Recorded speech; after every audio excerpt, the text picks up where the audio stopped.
Okay. I was on mute. Sorry, everyone. Happens to the best of us.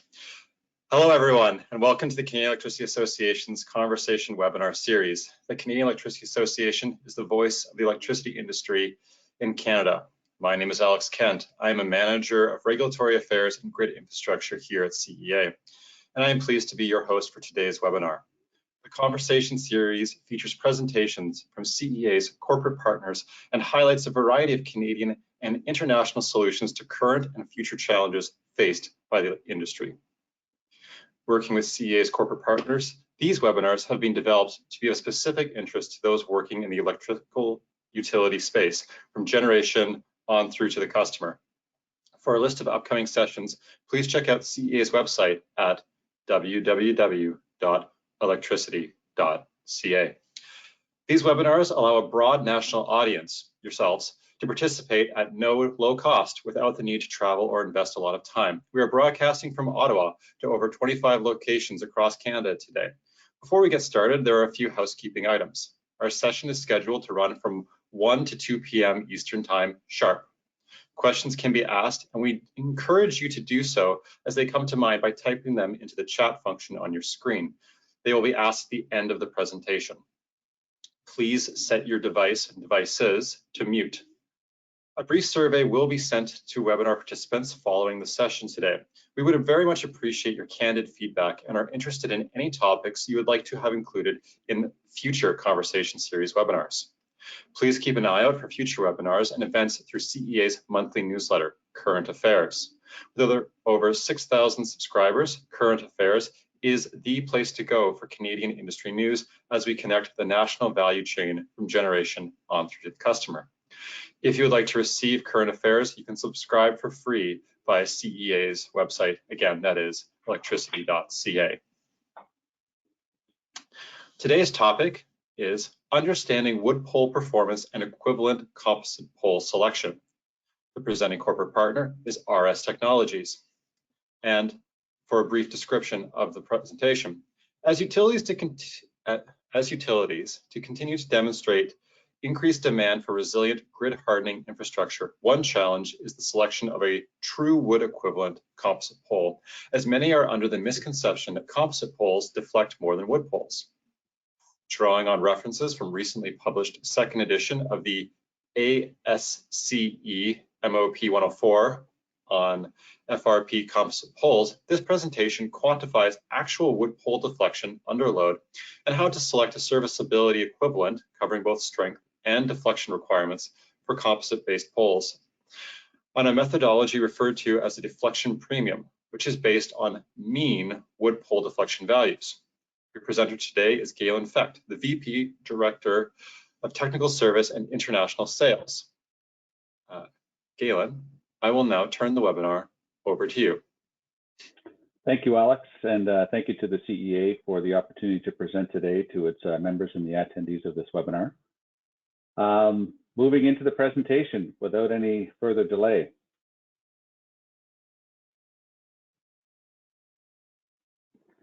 So, as Alex said, we are looking today to understand wood pole performance and equivalent composite pole selection.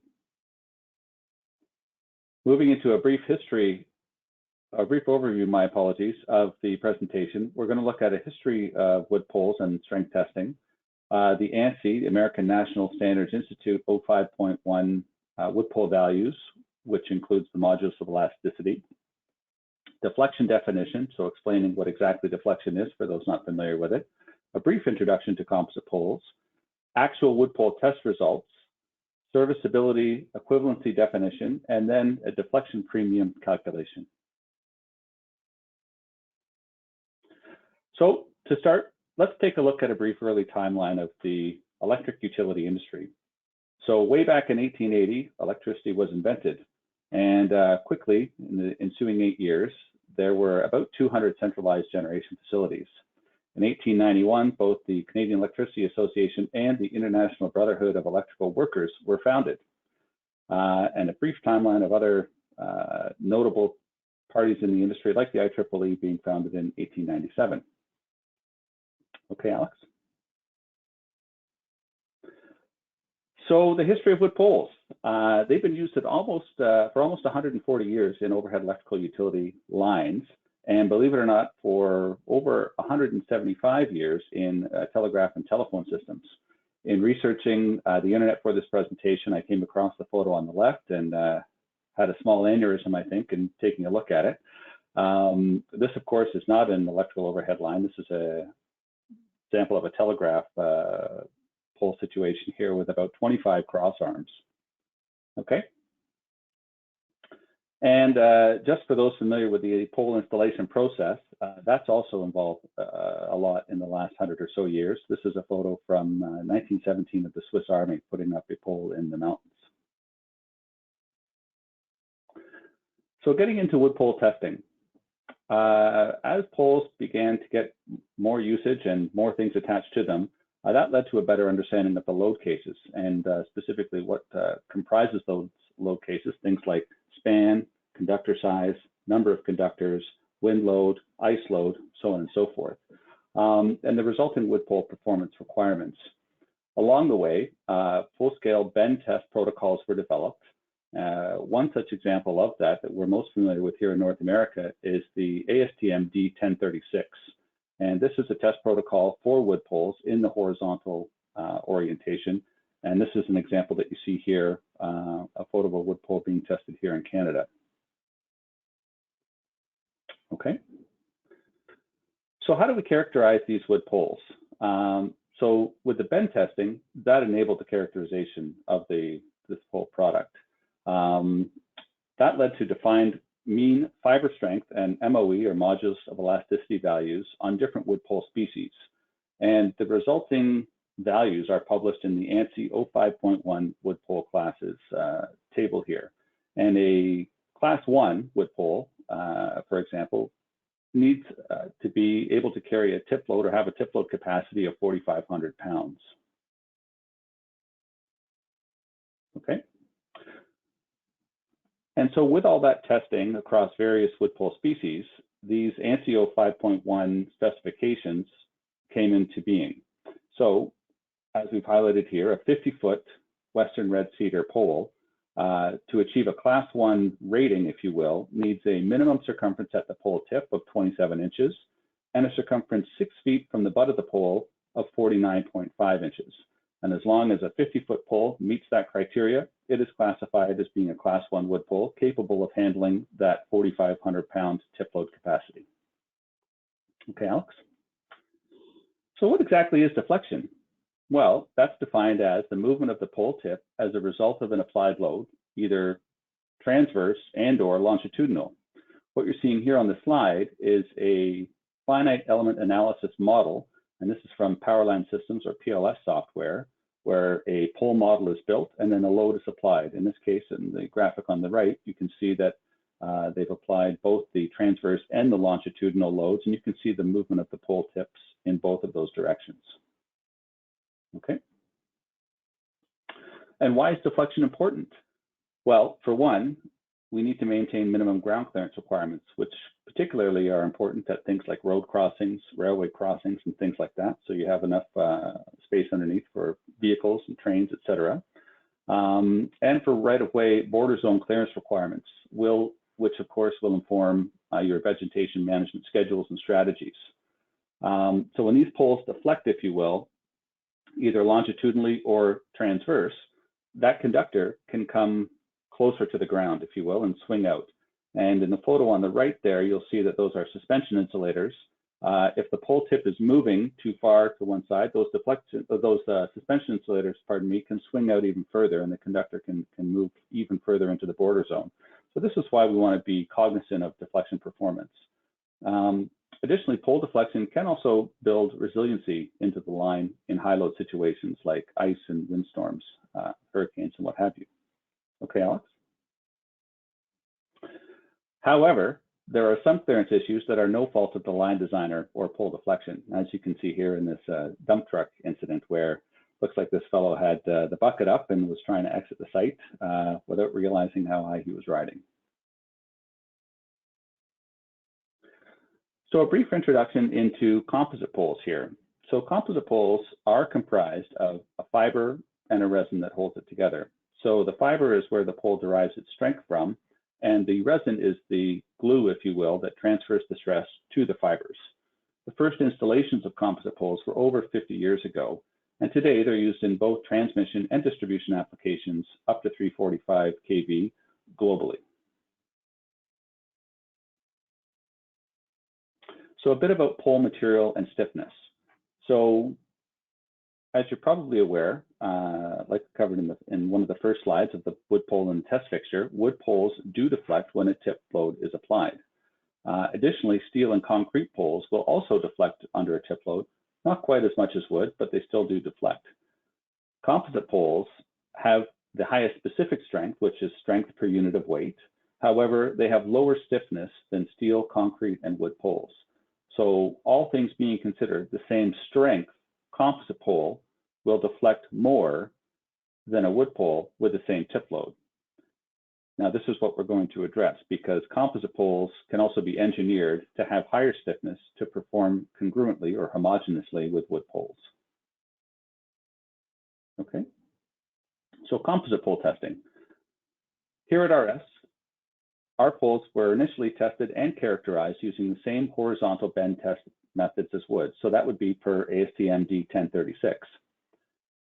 At RS, we now use vertical test methods. The reason we do that is for P delta performance capturing. Just go back one sec, Alex.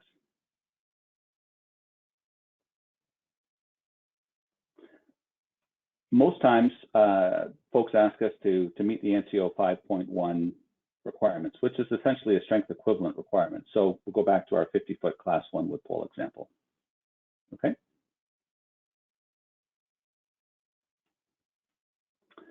So now we get into why vertical testing.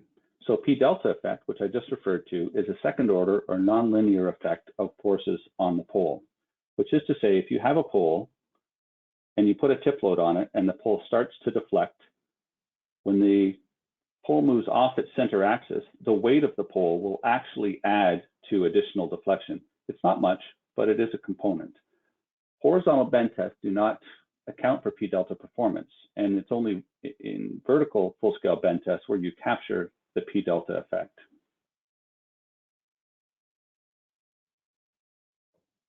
So how much do wood poles deflect? This table was produced by Powerline Systems, PLS, based on the ANSI 05.1 2017 wood pole mean values. And looking at our 50-foot class 1 wood pole example, that pole at the 4,500 pound class load will deflect on average about 81 inches or 16% of its above ground height. Again, it's important to note here that these are mean values. So let's look at how some actual wood poles tested out when put into a vertical test fixture instead of a horizontal test fixture. All of the other attributes of ASTM D1036 have been followed, and we tested a series of wood poles from 45 up through 55 feet with 5 specimens at each length. So when we put these 5 45-foot class 1 Western red cedar poles in the full-scale tester, we had a deflection range of -27 to +67% of the mean values. If you look on the graph there, you can see that the blue line, if you will, represents class 1 mean wood pole performance. Test 3 on the left of the 45-foot class 1 wood poles has tested the best. It is not only the stiffest, deflecting about 40 inches at its factored class load, which is the 3,800 pounds. And by the way, this has been factored to CS8 construction grade 2. So that's a 0.85 factor on the 4,500 pounds of load, which brings us down to about 3,800 pounds. But you can see it broke probably at around 6,000 pounds, it looks there. The other 4 poles in the test, however, deflected more than the mean performance would have predicted, and 3 of them didn't even make the factored class load here. And test 2 landed, looks like somewhere around 4,200 pounds of load. And test 5, opposite to test 3, was the most deflecting wood pole, if you will, which failed, it looks about 2,500 pounds.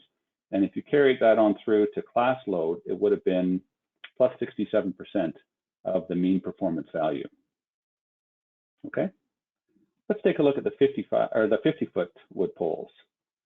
So here we have the same sample size, 5 50-foot Class 1 Western red cedar poles. And the deflection range here, was -3 to +93% of mean values. So you can see the Class 1 mean performance here, again in the blue.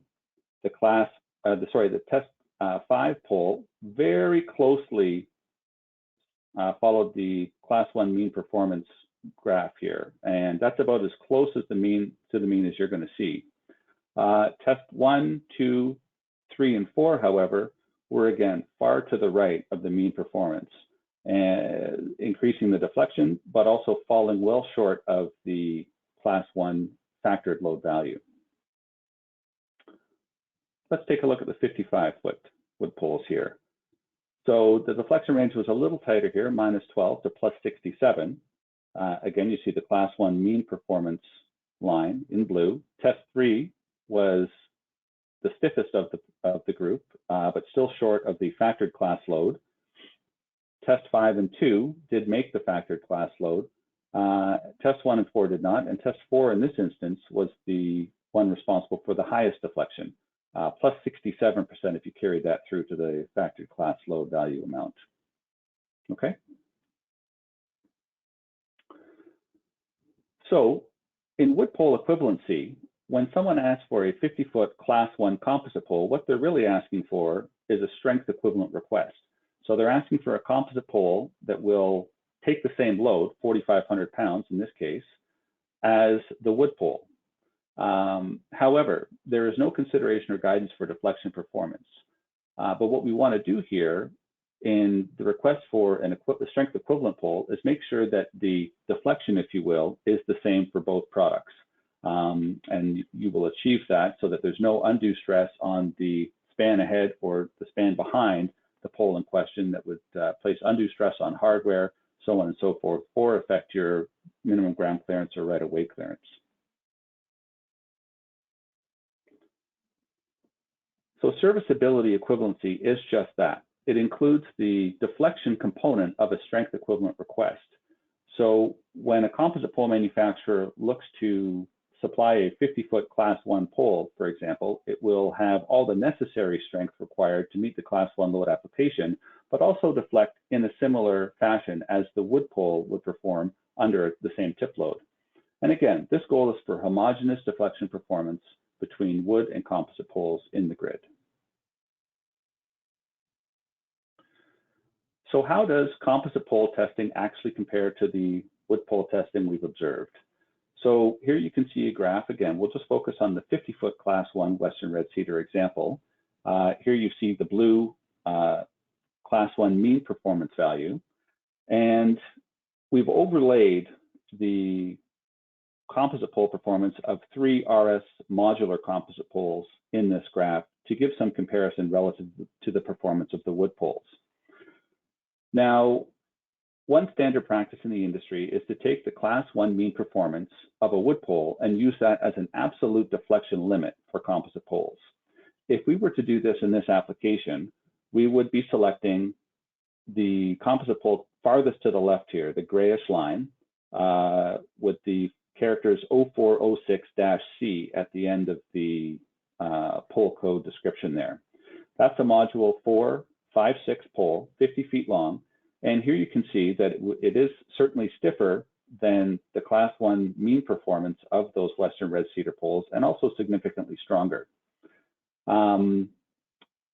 This would be an erroneous assumption, though, to believe that we should use these wood pole mean performance values as the absolute deflection limit for composite poles.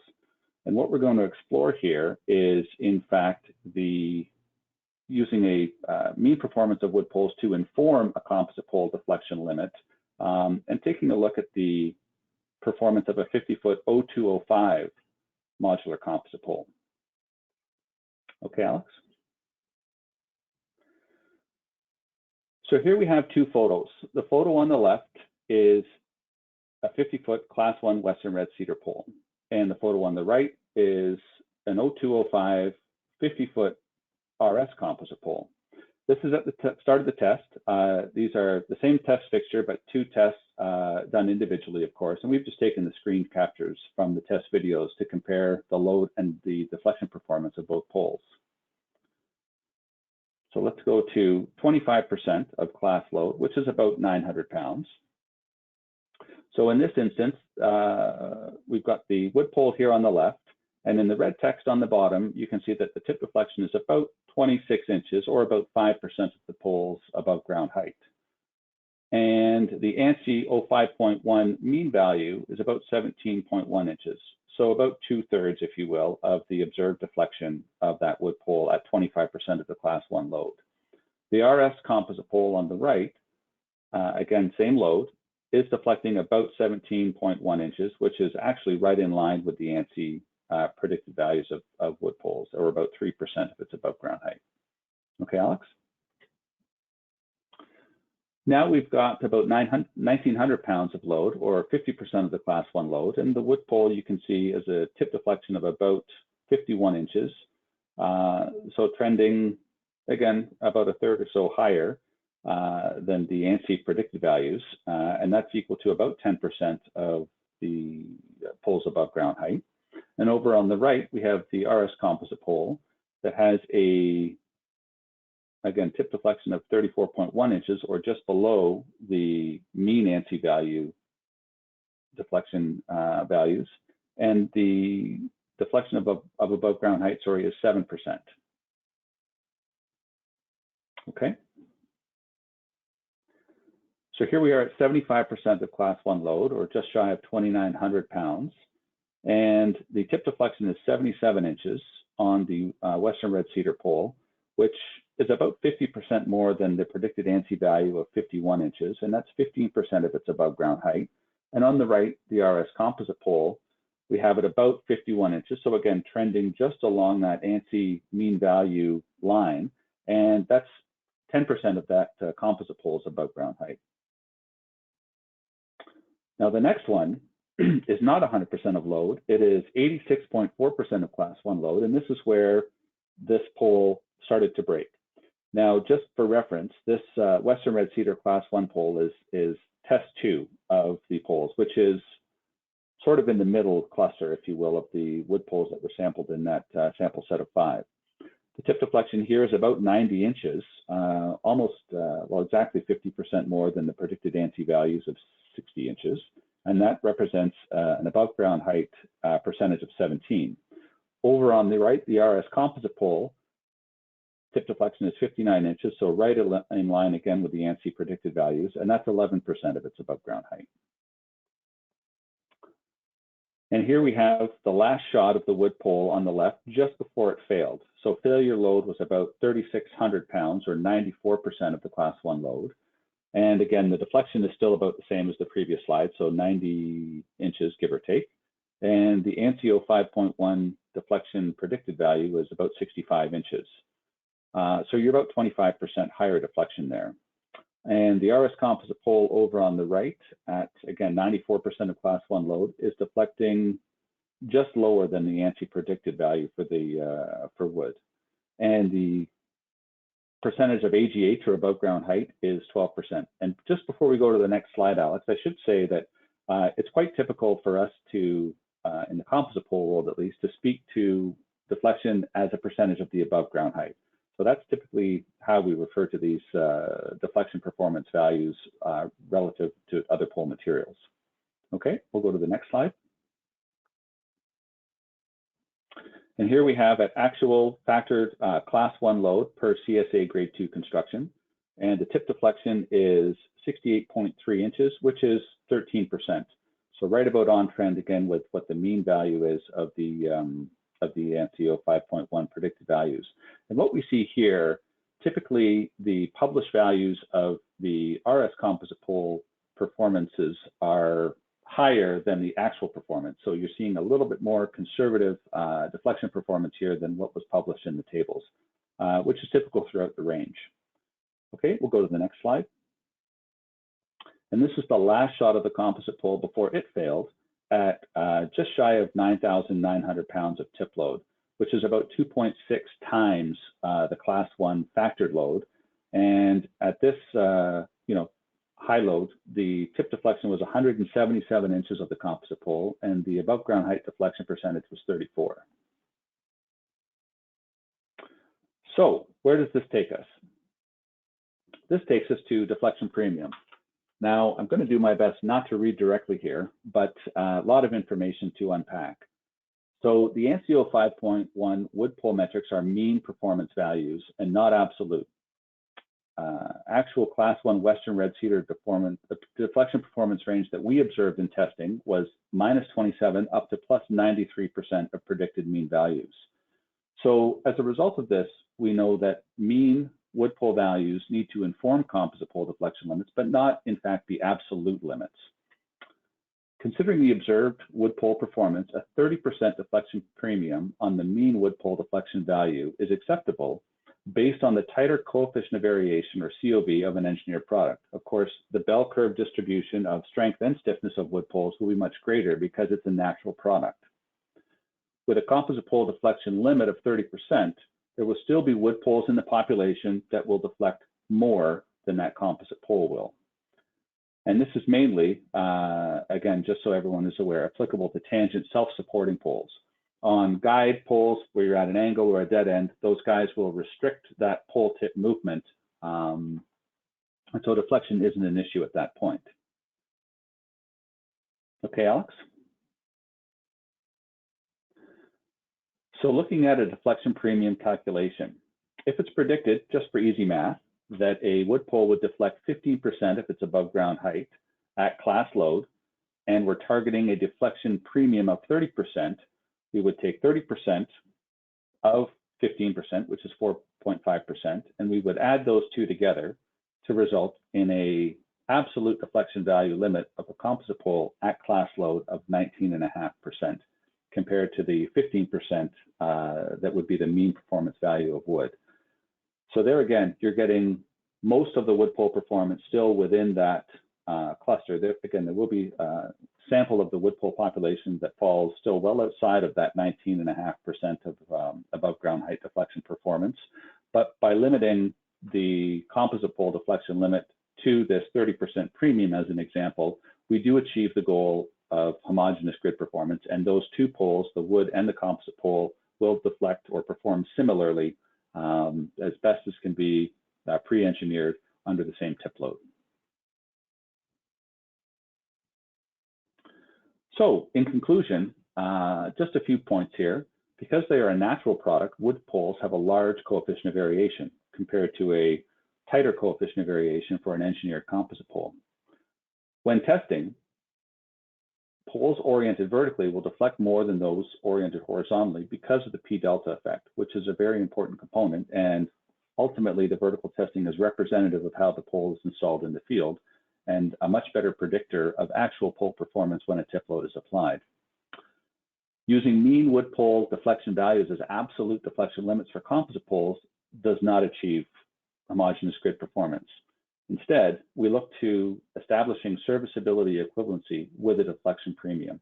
In this case, 30% was an excellent example of how we can achieve that.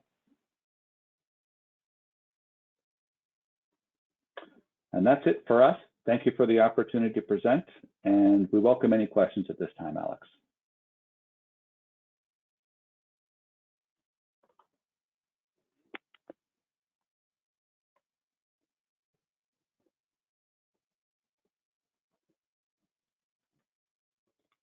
I think you're muted there, Alex. I swear it's auto. Thanks, Galen. Great presentation, learned a lot. I remind everyone that you can put your questions into the chat function and we will get to them. And I will start us off. And I guess this is definitely a teed up one for you, Galen, but unless someone's building a new subdivision, they're not putting in all one type of pole. Poles are replaced piecemeal generally through the lifespan of any section of the grid. So specifically, how would a procurement individual at any utility assess a composite pole and how to best place it into service if, for instance, one of their wood poles was hit by a truck. So this speaks very much well to your premium, but could you go into that a bit more? Certainly, and just to understand correctly, so the question is, if a line is existing and already out in the field for some time, and someone wants to replace a single pole on that line, what's the process for that? Yeah. So typically what we would do, and again, reverting back to our 50-foot Class 1 wood pole example, if it's a line of 50-foot Class 1 wood poles, they would typically come to RS with a request to replace that. And again, we understand that that's a strength equivalent request. And we would then say, okay, understanding your request. And at that time, we would also take a moment to obviously learn about the parameters of the line, where it's located, if it's an urban or rural setting, so on and so forth. But essentially, we would go through that process that we've just described. And we've already, if you will, reviewed that and baked into our engineering analysis the deflection understanding and of wood poles and the deflection requirement for a composite pole. So we will return to them a pole that meets the Class 1 wood pole requirements, but also will deflect or perform in the same way under load as that wood pole would, to achieve that serviceability equivalency requirement that we were speaking of. Okay, thank you. I'm starting to get some questions coming in from the audience. The first one goes to you, Dimitri. What was the sampling procedure for the wood poles? Were those brands new? In fact, those ones were. So those were poles that were procured on the open market. And we just put the order in for those 15 wood poles and they were delivered. So certainly a sampling of different suppliers of Western red cedar poles, for example, would need to be taken into consideration. But those ones were effectively procured from the same place at the same time. Okay, so what you're seeing is significant variation even within one order. Yes, and that's typical of what you'd see with a natural product like wood, again, with the larger coefficient of variation compared to an engineered product. Okay, I'm going, for next question, I'm going to condense a few of them. These come in from David McKendry and Casey Malone. But can you speak to the resilience of composite poles, woodpeckers, fire, salt resistance, and other environmental just wear and tear, really? Okay, just made some notes here. So great question. Make sure I address all of them. Maybe just start with an easy one. So salt. The RS wood poles, they don't have any coatings or paint on the outside, so there's nothing to wear off or wear down over time. And in fact, it's a surface finish, if you will, that is good for the life of the pole and requires no scheduled maintenance. Because of that, it maintains its hydrophobic qualities over the life of the service life of the pole. So in other words, it'll maintain its self-washing characteristics over its service life, and it's impervious to salt. So it's great for Canadian installations where you're going to be close to a road where they use salt or brine for ice control in the winter, and coastal applications. Anytime the precipitation hits the pole will be self-washed and that salt will just wash away. With woodpeckers, of course, that's one of the biggest uses of our product in the utility industry, is woodpecker pole remediation. So many utilities that we work with are not using the woodpecker patch or the hole filler, if you will. If a wood pole has woodpecker holes in it, they'll just take that pole out and replace it with a composite pole and be done with the problem. The same is true, we're also seeing for carpenter ants. For fire, that's a great question. Going back to 2011, there weren't any real tests in the utility industry to simulate forest fire on a pole. And RS worked with the University of Alberta fire expert Mark Ackerman to develop a test that would be representative of a forest fire moving through a utility line right of way. So Mark Ackerman designed a heat profile and duration that would simulate this fire, and then we full scale tested it. And we've completed that test probably about at 6 different occasions, testing dozens of poles. And the test method actually is we take a pole, it's embedded in the ground, a large steel sheath is on it. These flames are fed into this sheath for either 2 or 3 minute durations. Then the flame is turned off, the pole is self-extinguishing in the fire, and then we put the pole, we take it out of the ground, put it in the full-scale tester, and then we test the pole to quantify any loss of strength or stiffness. On a 2-minute fire test, the pole performs excellently. It is self-extinguishing, and we see a modest reduction in the strength of the pole, but the pole still tests above its published strength values. On a 3-minute test, we also have a fire shield that we can put on the pole to give the pole a little bit added protection. And on the 3-minute test with the fire shield, the pole does the same thing. Typical residence times for a crown fire are about 40 to 60 seconds.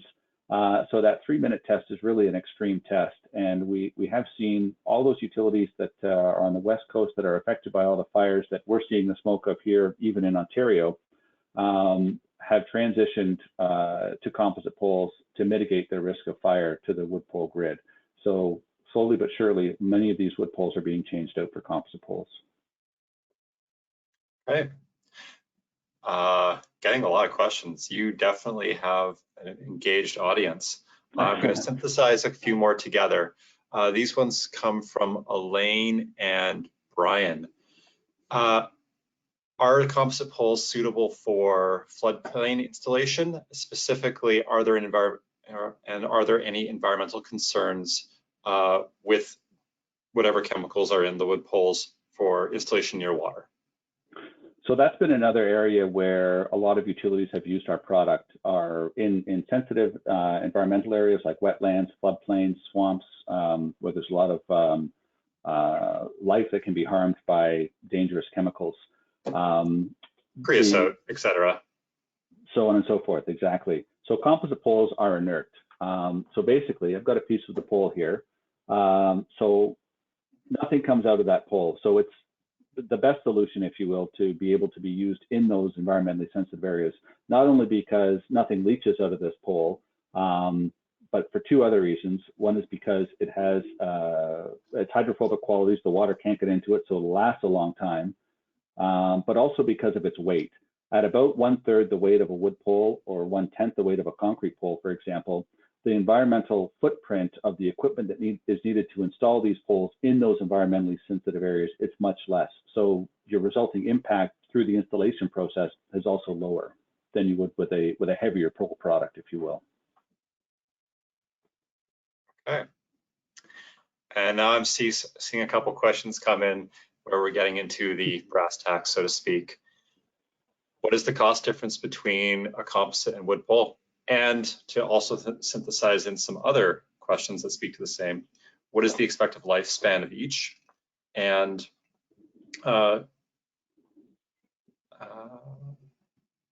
yeah, no, I'll save that question for the next one. So yeah, if you could answer that two-parter, please. Well, those are great questions, Alex. And for a long time, we've been asked how much do composite poles cost after this, great value proposition that we built up.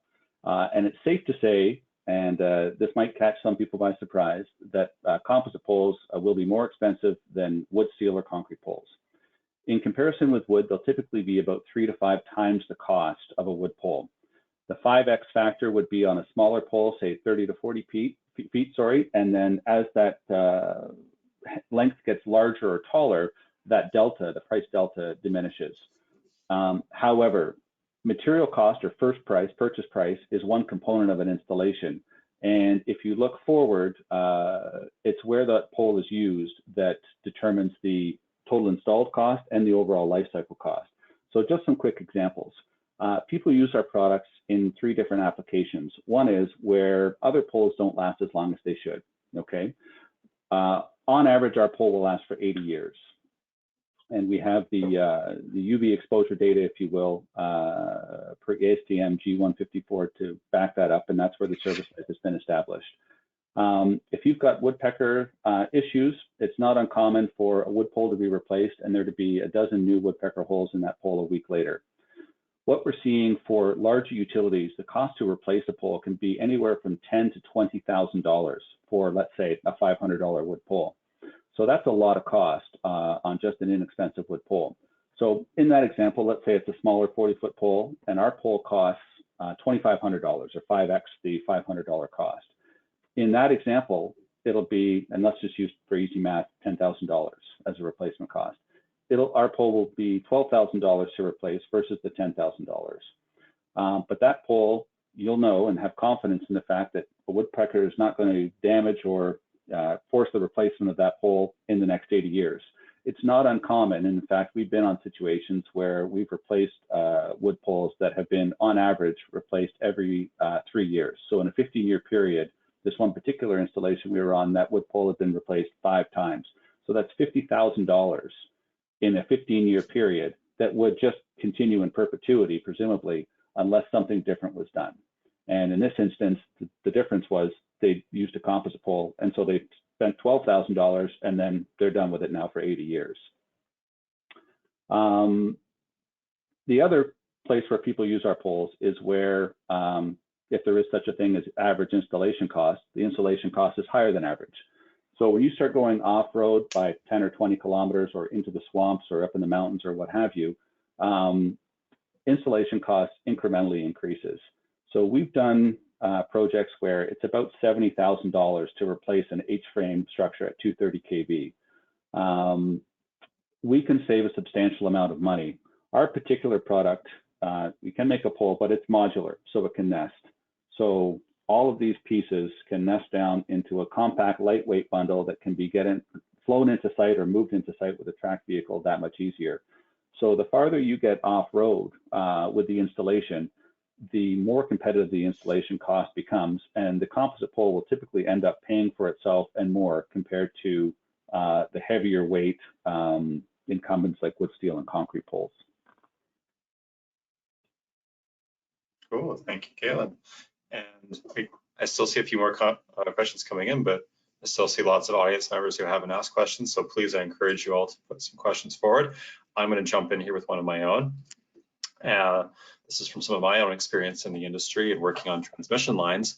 Are your poles compatible with screw pilings and other like non-traditional anchoring systems? So that's another great question, Alex. So typically what 90% of the poles or 95% of the poles we install are direct embed. And if a utility is using the 10% plus 2 embedment convention, that will work well for a composite pole by and large. As it would happen right now, we are participating in a flange design, if you will, that will enable a tapered steel section to go up inside the pole and a bolted ring mount here, if you will, on the bottom that you can affix to solid rock or to a helical screw pile for those other types of installations. We've done some installations on solid rock by building a rebar cage and then pouring concrete in the base module to create a stub, and then the top of the pole comes on top. So that's one style we've done. And we've also done other hybrid models where it's been a screw pile with a canister on top, if you will, that is driven into the ground, and then the pole actually sits in that canister in the ground. So there's a host of foundation solutions that can be used with the pole.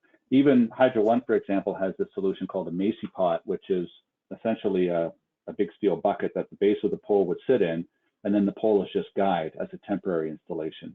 So that's another one that can be used in situations where you just need to get the line up in the air and up and running again. Yeah, sounds good. And we have a question here from Henry. Is ANSI or CSA looking at adding deflection limits to the standards so wood and non-wood materials will be more interchangeable? That's a great question. To my knowledge, no, there is no talk of CSA or ANSI adding any deflection limits. So they kind of leave that into a gray area, if you will. And it's incumbent upon both the line designer and the, if you will, in this case, composite pole manufacturer to understand deflection well enough to be able to discuss it and mutually agree upon the best course of action for a given installation. Relating back to the presentation, we've established serviceability equivalency requirements for composite pole selection compared to the wood pole classes. So we have that as kind of a baseline standard, but of course, everything is custom configurable to a specific application, and we can alter that if need be. Very good. Another question from Elaine. Are there limits on the amount of post-installation drilling that can take place? And I believe this is talking about primarily telecommunication attachments or other attachments to the pole. Yeah, another good question. Our recommendation is that in a given section, that any two holes be 6 times the diameter apart from one another. So easy math, if you have a 1/2 inch hole, that needs to be 3 inches apart in any axis from another hole. Or if you have a 1 inch hole, that needs to be 6 inches apart. And typically what we find is most utility hardware is built around those specifications. So for a dead end guying teeth, for example, a 2-bolt dead end guying teeth, that will normally require 3/4 inch through bolts and 13/16 inch holes in the pole, which will be 60 apart, more than 60 apart at the 6 inch spacing. So typically we find that most of the hardware abides by the hole spacing requirements that we have. Okay. This one from Gary. Does your composite product include a percentage of recycled product by default, or can that be specified? Unfortunately, I say unfortunately because everyone would love to say they're using recycled product, but ours cannot. Ours is made from total virgin material, if you will, so virgin glass fiber and resin. So in the polymer world, there are 2 types of general categories that polymers fit into. One is called a thermoplastic, and that's what this little pole model is made from. I've also got, for example, a calculator here. In the case of that calculator, is a thermoplastic, as is, for example, a water bottle or your car bumper, or the outside of your car bumper at least. And in those types of polymers, thermoplastics, they are recyclable in the traditional sense. So you can heat them up, melt them, reshape them, provided there's enough stabilizers, and make something else out of them. Thermosets are a different category of polymer. So you basically, when the 2 components of the resin are reacted together, there's an exothermic reaction, and then that product is set. And with no amount of heat will that product melt and be reshapeable or reusable, if you will. If enough heat is applied for long enough, that product will char and break down, but it's not recyclable in that sense. So unfortunately, with the composite products that are out there, composite cross arms, boat hulls, if you will, poles in this instance, are not recyclable and do not contain recycled material. And if I was just the common term then for thermoset is epoxies. Yep, that's one example, correct, epoxy resins, yes. Yep. To Dave McKendry, are special tools like drill bits required? And I'm guessing this is in response to the question about like drilling anchors. Yep. So another great question. So standard, high-speed steel bits that would typically use to say drill or cut a wood pole cannot really be used on our product because it's very abrasive, or all composite products are very abrasive, and it'll dull that high-speed steel bit very quickly. So what we recommend for drilling, to use a carbide tip hole saw. There's a host of them out there. Milwaukee is one such manufacturer. They're small, they're compact, they're very efficient. You can drill a hole in 5 to 10 seconds. And that hole saw will be good for hundreds, if not thousands of holes. And for cutting, we recommend a diamond or a carbide tip blade on a circular saw, and that will handily cut the material quite nicely. A chainsaw, for example, will not. A regular circular saw will not. So on and so forth. So those are all readily available too from a host of manufacturers. Those tools. Yeah, lots. Like silicon oxide is sandpaper, really. So, yeah. From Mark, what is the recommended reduction in factor of safety for design loading when using composite poles compared to wood poles? Well, the design codes like CSA will specify that, but the material strength factor is 1.0. It's considered an engineered product, just like steel and concrete poles are. So there's no factor, if you will, on the published strength of the composite pole. It relies on the manufacturer providing a product that has a 5% lower exclusion limit, and as long as you're providing that, then of course you just design with the code. So it doesn't have the factors that are applicable to wood, let's say. Okay. From Henry, The 6 times hole separation does not work with a typical dead-end fiberglass crossarm with 3 holes. Is there a way to correct this incompatibility? Yeah, that's a very good question. Let me just refer to my trusty art skills, if you will. So what we could do is, and what we have done in many cases, so if you can use a plate like that, if you can see it, a multi-hole plate, and you would put 2 bolts of the crossarm through that plate, and it could, I drew a 4, it could be a 3 or what have you. 2 bolts that do have the 6-inch required spacing could go through that plate, and then you can use the 3rd bolt for the other bolt, and that just puts that enough space between all the bolts, all 3 bolts, if you will, to have that that 6-inch spacing. So you'd cover a 12-inch bolt separation bit in total, and maybe the plate is 15, 16 inches long in total. And that could be done, you could put the extra bolt just below or just above the crossarm, the 2 main bolts that would hold the crossarm in place. Very good.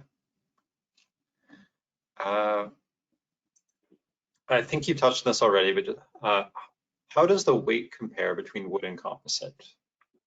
So typically for the same serviceability equivalent pole, you'll be about 1/3 the weight of a wood pole on average.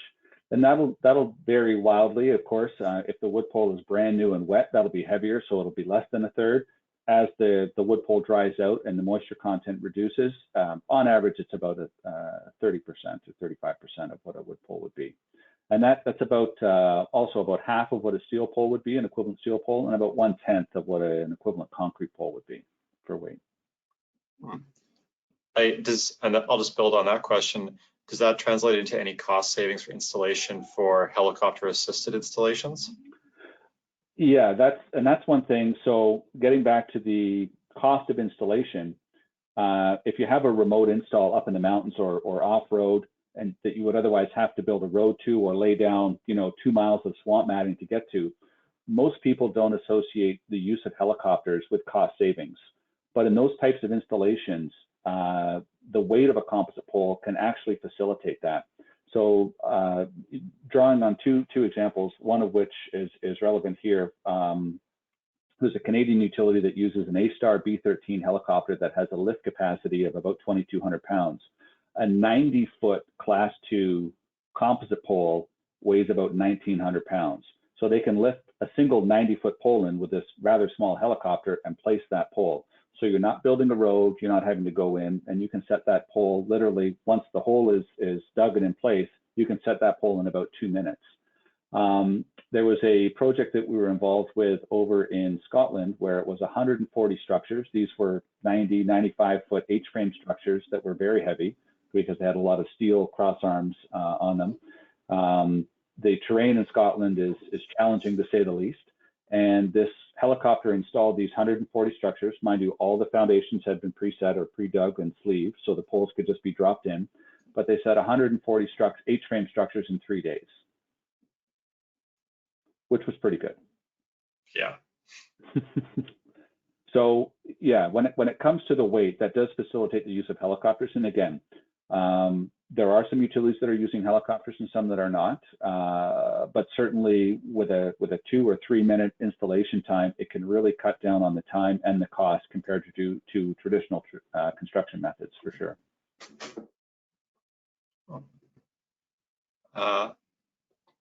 This is an interesting one. Going back to you, Elaine. Has the center column internal to the pole been used to run cable or fiber? It has. Most of our installations are overhead line applications, so transmission, distribution, what have you. But we also, in any given year, do 5, sometimes even up to 10% historically in communication applications. And in those applications, the cables can be run either externally or internally. And even on overhead line applications, it's not uncommon for, if this is the pole, the ground wire to come down to, say, 10 feet above ground line, go in the pole, and carry down out through the bottom of the pole inside. And that'll protect it from theft or otherwise tampering with the ground line.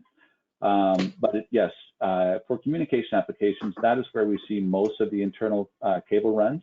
And because it is, of course, hollow, you have the opportunity to do that. And those cables would hang inside from a hanger bolt at the top of the pole, and everything would be otherwise concealed and protected from the elements. Cool. Question from a new person here. This is over to you, Bern. How do people climb these poles? Like spurs, like the normal wood pole, or do they need special equipment and training? They are actually climbable, and they're climbed the same way that one would climb a concrete or a steel pole, which is to say we use steps. So there are a host of manufacturers, probably half a dozen manufacturers that offer various step or climbing options. The most common one is a single shank, and it's one hole that's drilled in the pole wall, and it's a bent shank at the end, so it just goes up into the hole. It's an external piece that's fastened on there, and that's how they climb them. I'm just looking to see if I have. There's one example. You can see a climber there with steps in the belt.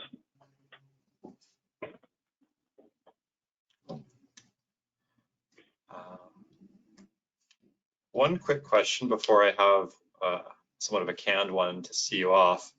How well do these things hold up to car crashes comparable to a wood pole? Is it like you gave us a presentation that they're 2.6 times stronger in that class category. Is the same true for, I guess, blunt force trauma, AKA a car crash? Yeah, so they actually perform well, which is to say they're probably the safest thing you can hit if you're in a car. The pole will collapse around the car, and it's not uncommon. We've even seen applications where if the car hits it straight on enough and it's going fast enough to shear the pole right off at ground line. Now the benefit is because the pole is so lightweight, in those instances that we're aware of, the pole has never, I'll use this one, never come down catastrophically. It's been held up by the conductor and the pole on either side of it. So even when it's been taken off, it hasn't fallen down to the ground. The material, because we have what we call a filament wound pole with both circumferential and axial fibers, any initial damage will not propagate because it's confined in that local area. But again, anything that's big enough, traveling fast enough, hitting it directly enough will damage the material and even potentially shear it off. Now, having said that, again, because of its lightweight, it doesn't come down catastrophically. And because although not a certified insulator, the pole is a dielectric, if you will. Yeah, non-conductive. And so you don't get fault current typically traveling down the pole, which is another concern, of course, especially if you hit a steel pole, as an example. Cool. So last question before we close today, and I know I haven't gotten everyone's questions, but please feel free to reach out to Galen. His email and phone number is posted here, and you will receive a recording of this webinar. But you've spoken how composite poles are fire resistant. They have a exceeding strength, long lifespan. Given all the uncertainties of climate change over the next 50 years, do you see your composite poles or composite poles in general as being critical to grid resiliency in an ever-changing climate?